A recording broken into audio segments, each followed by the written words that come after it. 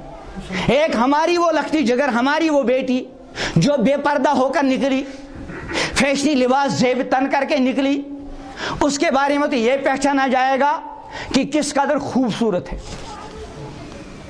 عمر کے بارے میں اندازہ کیا جا سکے گا کہ کتنی عمر کی ہوگی.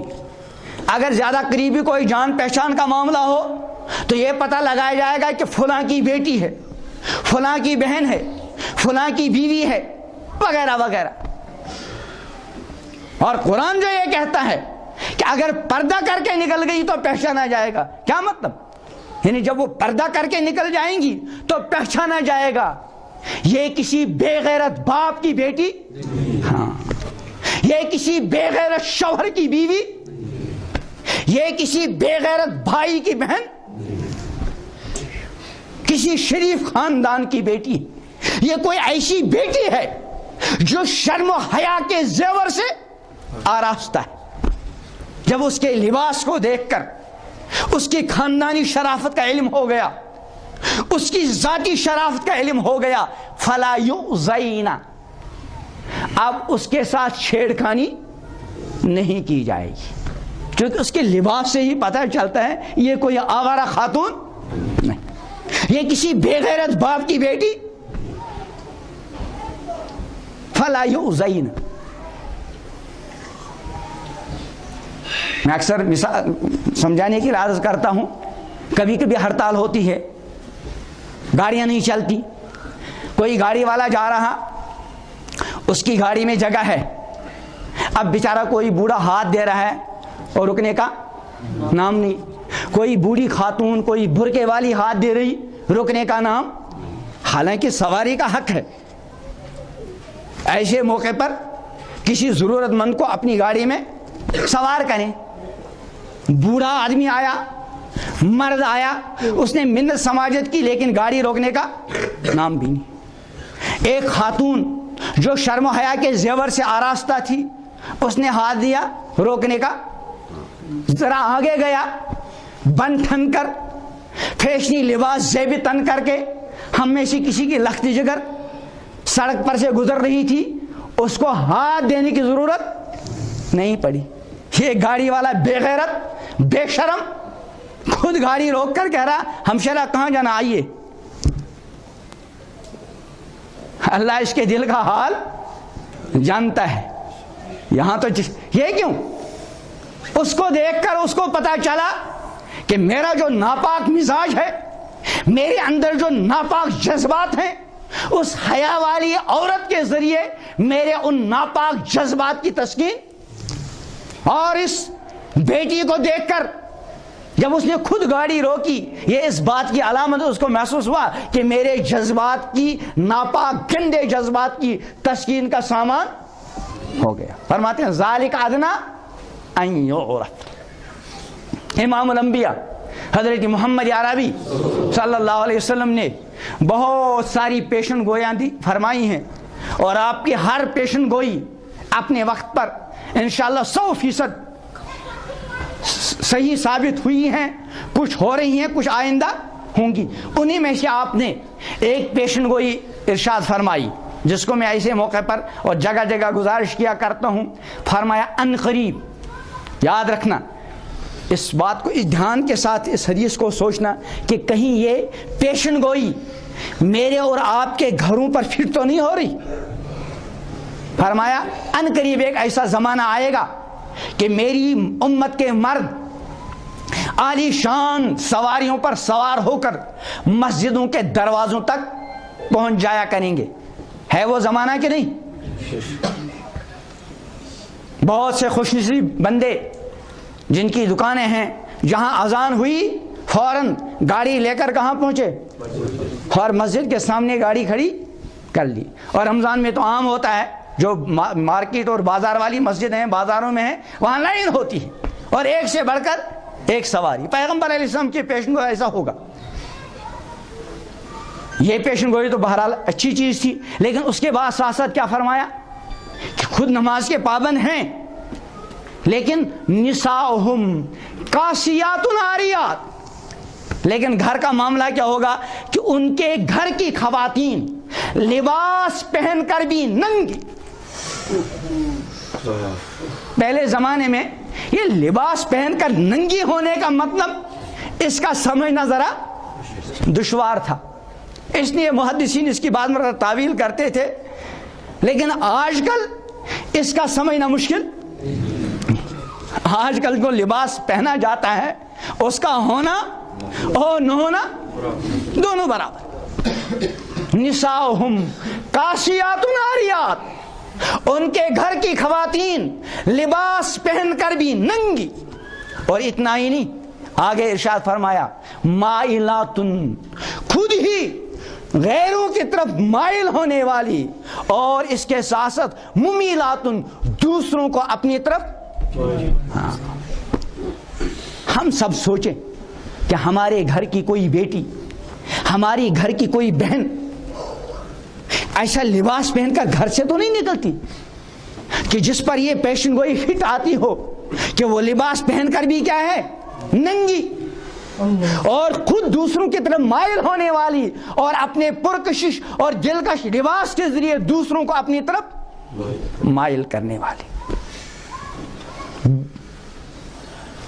جگہ جگہ یہ چیز پائی جاتی. تو بہرحال میں اس تفصیل میں زیادہ نہیں جانا چاہتا. تو ایک سیلاب جو ہے وہ کون سا سیلاب؟ بے پردگی کا.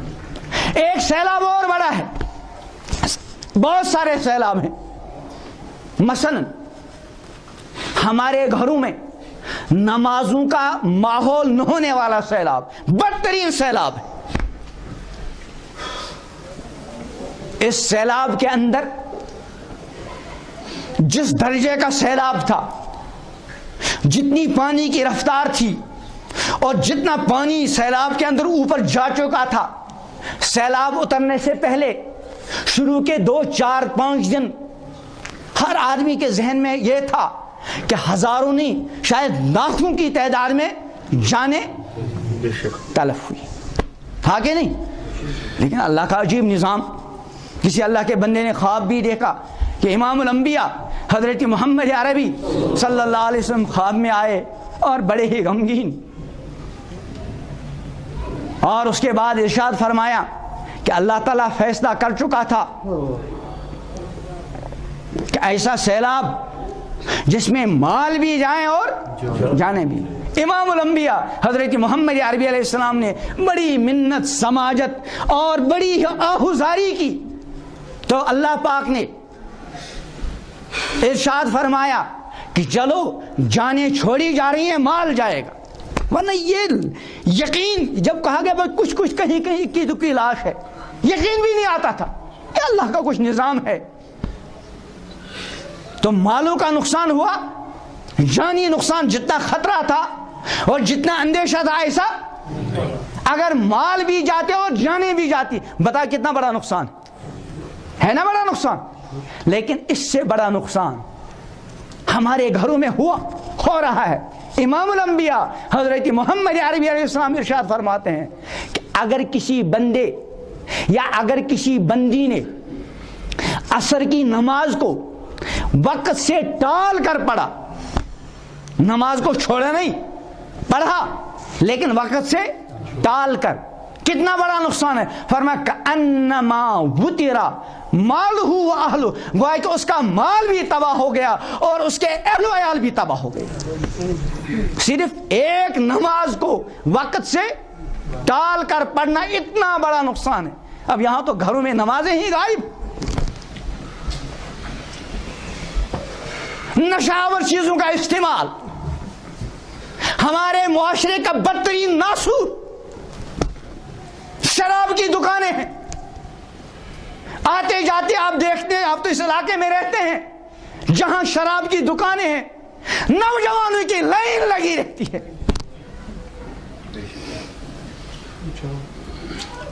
اور نوجوان تو مرد عورتوں تک کے بارے میں اس طرح کی اطلاعات ہیں کہ شراب اور دوسری نشہ آور چیزوں کے استعمال کے اندر وہ بھی تباہ اور برباد ہو رہی ہیں. بے غیرت باپ کو، بے حس باپ کو اپنے بیٹے اور اپنی بیٹی کی ڈگری چاہیے، لیکن ان کے ایمان کی کوئی پرواہ نہیں. شراب ام الخبائث ہے. جب شراب کا ارتکاب ہوگا، جب شراب نوشی ہوگی، اس کے بعد کوئی بھی جرم ہو جائے تو اب کوئی تعجب ہی کی بات. ہم نے اپنے بچوں کی فکر ہی نہیں کی.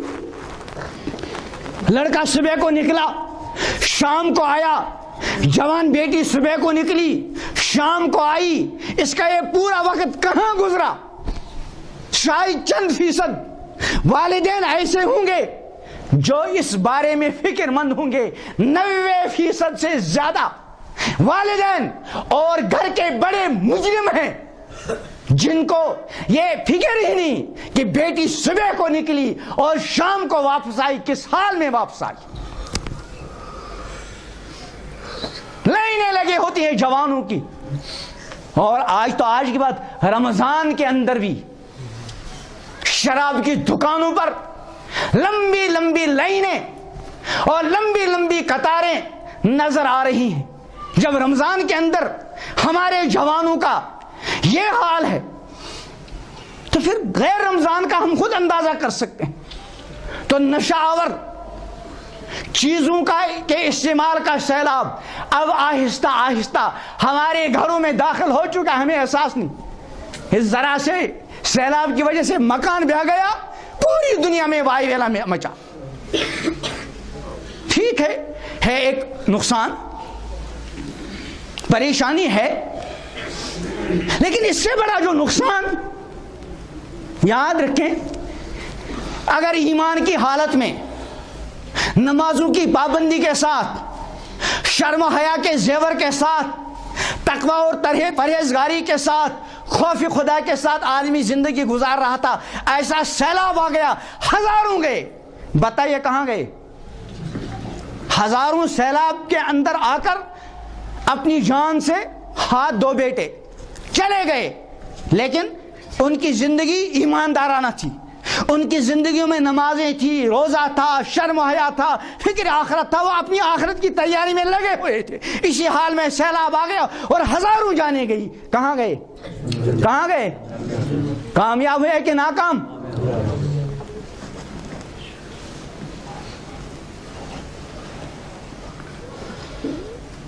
اس کے برعکس کسی آدمی کو زندگی بھر کسی سیلاب کا سامنا ہی نہیں کرنے پڑا، کوئی پریشانی دیکھی نہیں، ہر طرح کی راحت، ہر طرح کے چین و سکون کے اسباب اس کو مہیا ہیں اور لمبی زندگی ملی.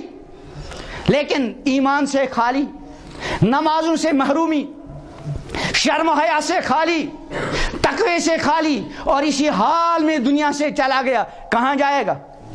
کہاں جائے گا؟ یہاں گھروں میں گھر ڈہ گیا، گھر گر گیا، جگہ کہاں ملی؟ کہیں ٹینٹ میں، کہیں شر میں، لیکن کہیں نہ کہیں ٹھکانہ. یاد رکھیں، اگر جنت میں ٹھکانہ نہیں ملا تو کہاں ملے گا؟ بھائی کوئی اور جگہ تو ہے ہی نہیں. یہاں مکان میں رہ رہے تھے، چلو مکان سے نکل کر کہاں پہنچے؟ ٹینٹ میں. مکان سے نکل کر شر میں، اپنے مکان سے نکل کر کسی رشتہ دار کے یہاں، کسی پڑوسی کے یہاں. لیکن کہیں نہ کہیں ایسی جگہ مل گئی جہاں زندگی چند روز گزارے جا سکتے ہیں. لیکن اگر جنت میں جگہ نہ ملی تو پھر کہاں؟ جہنم میں.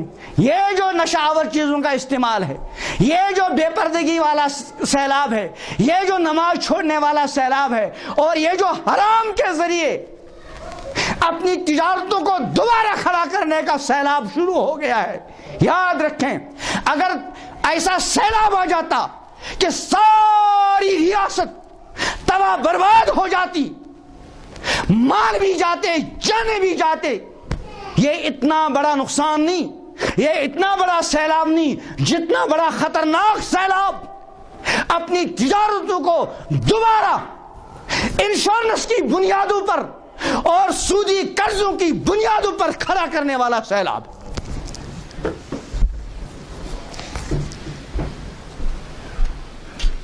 امام الانبیاء حضرت محمد عربی علیہ السلام نے تسلی دی، لل فقر اخشا علیکم، خطرہ نہیں، اندیشہ نہیں تمہارے بارے میں فقر فاقے کا، ولیکن اخشا ان تبسط علیکم دنیا، لیکن مجھے خطرہ اس بات کا ہے کہ تم پر دنیا کی فراوانی ہو جاوے، مال دولت کی بہتات ہو جاوے، کما بسطت علی من کان قبلکم، جیسے تم سے پہلے لوگوں۔